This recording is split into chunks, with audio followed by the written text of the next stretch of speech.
A heroin high, euphoric effects with nightmarish consequences. And police say there's a good chance the next addict could be your child. 15 people have died in Dane County from heroin overdoses already this year, a pace that will likely lead to more than the 27 deaths we saw last year. And that's where the Night Team's David Douglas picks up tonight in depth. The man you're about to meet started using heroin in high school, first taking Vicodin left over from a dental surgery in a suicide attempt. He didn't die and instead discovered a powerful high he couldn't escape.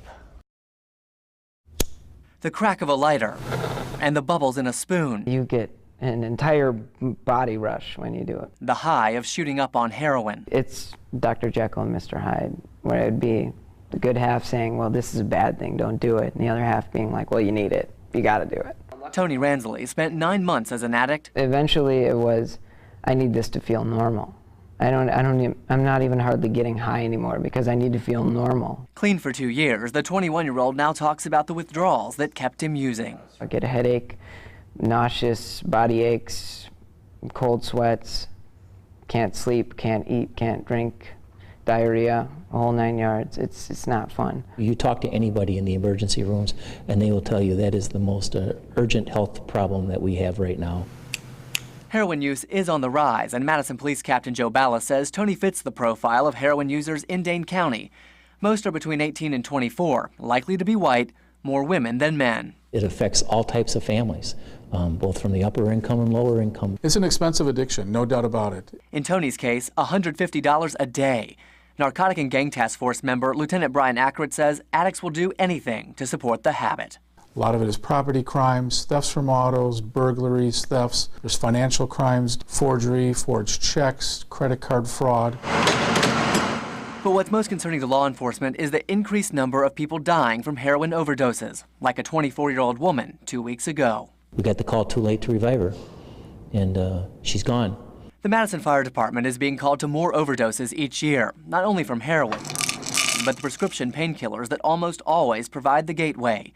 In 2007, paramedics gave Narcan injections, a drug that can reverse an overdose, 149 times. By 2010, it climbed to 256. Some of those were accidental or legitimate medical concerns, but the numbers support the heroin trend, including that the biggest group receiving Narcan are between 20 and 29 years old. There's too much loss of life starting to happen now, and it's got to change. Tony's wake-up call came when a family member found out and threatened to tell his parents. So he told them himself. I remember looking at their faces and just being like, I'm gonna break their hearts. Rehab, he says, was like a breath of fresh air, a second chance at a life he almost gave up on. It was about, I want to say, a year into being clean that I realized that there are other fun things to do outside of drugs. I can go out and I can watch a movie for once and not pass out in the middle of it. I can ride my bike. I can do anything I want to.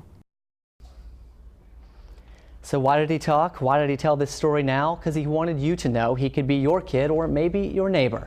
Tony says his parents did not know he was using heroin, partly because by the time his addiction took off, he was out of school for the summer and then left for college. He says mom and dad did everything right, and he hates that he hurt them. Well, speaking of parents, I know a lot of us wondering where kids get these drugs in the first place.